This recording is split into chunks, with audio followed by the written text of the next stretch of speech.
Good morning, everybody. It is April 30th, 2010, and this is Angela McQuarrie with her blog again. So today we're going to talk about your story. Everybody has to have a story when it comes to marketing. That's how you get free publicity. That's how people become interested in you. You can remember as a child, you loved hearing a story. When you get older, you're going to love telling a story. And then just all the way from babies all the way to grandpas, grandmas, and the older, or I say the wiser people, all enjoy a story that they could relate to. So, when coming up with your story, it's a good idea to know what kind of expressions you're going to make, what your target audience is, how much information you really want to give about yourself in the first place. So I guess what I can do actually is go through my story. And since this is just a general audience all over the world, I will go through kind of like my life story. So this blog may be just a little bit longer than my normal 3-4 minute blogs. All right, here we go. So I'm Angela McQuarrie. I was actually born in South Korea by an African American mother and a Japanese and Filipino man. Obviously, my father had some kind of soul in him that attracted my mother to him. Hey, but it's all good because that's how I was created and brought into this earth. Both my parents are military, so that means I moved around a lot. That I got to experience different countries, states, California, North Carolina, Germany. As a matter of fact, in Germany, at the age of 5, my sisters took me to this indoor pool. It was just completely awesome, but I didn't know how to swim or anything. So that day, I guess just by chance, this is my fate, I was pushed into one of the pools. And it had one of those electric wave machines going. So there was constant currents going up and down, up and down, up and down in that pool. Needless to say, I drowned. I was actually pronounced dead on the scene, but by God's grace, I am revived and you're here talking to me today, or at least listening to me today. And so let's fast forward. After my parents have moved back to the United States, I pretty much grew up in a single home. Although I had both parents, a mother and a father. In the military, they were separated constantly, so I only know pretty much what it's like to be raised by a single mother or a single father. But that's how I came upon a lot of the views that I have as far as life goes, relationship goes, and even the possibility of long-distance relationships. I was raised most of my life in Weaver, Alabama, which is a small town, one stoplight. I think there's only one stop sign now the last time I visited. But it's like Northeast Alabama.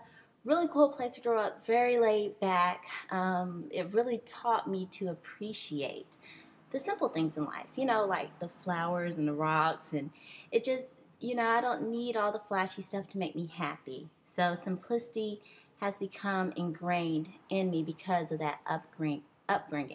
Little known facts, I was the first black drum major for my high school, as well as the first black homecoming queen, which is a major accomplishment, I believe, as far as shortening that racial gap in the town that I grew up in. So now, after high school, I went to the University of Memphis for college on a full band scholarship. I actually went to school for music education. That's kind of where, prior to that, I played French horn for about 7 years, and that's where my love for music came from.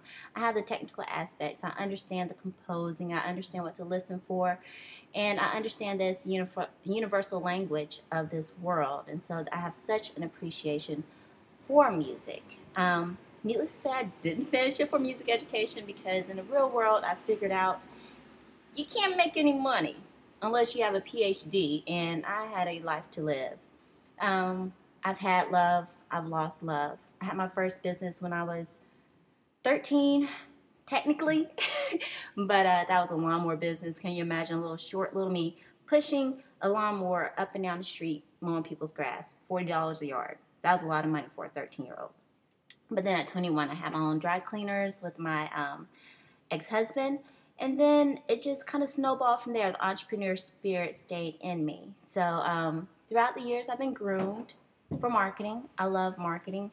It seems to be what I gravitate to no matter what it is that I do.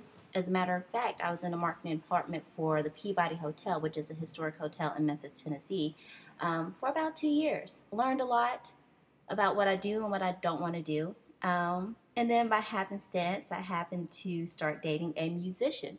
And by dating that musician, you know, you fall in love, you work with them, you figure out what it is that they want to do, what they don't want to do.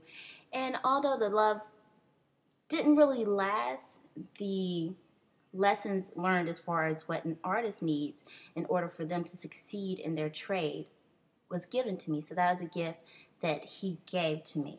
So now today you are looking at the product of all those years. And this is Angela today, entertainment marketing. I love it, I embrace it, and I want to help you, the entertainer, model, actor, actress, public speaker, politician, small business owner. In your own right, you have to entertain people in order to bring business in. You have me, and that's where my love and desire comes from. So, with all that said, that is my story. And that's a long version. Say if I was talking to teenagers, I would, of course, just go through my high school years and my college years into now. If I was just speaking to people on the entrepreneurial side, I would start where I began my first business and go until now. So make sure you cater your story to your audience, but know your story. If you don't know it, then ask other people around you, hey, what have you noticed about me? What have I done? What's a little known fact that nobody knows? I'm pretty sure they'll all tell you. People love to talk. People love to give their opinions. So have a story. It's very important for your marketing. It's very important when you go do your interviews. It's very important as far as getting publicity and press. Your publicist, PR director, or marketing department will absolutely love you for that. So I hope everybody's having a wonderful April 30th, and I will talk to you later. Peace.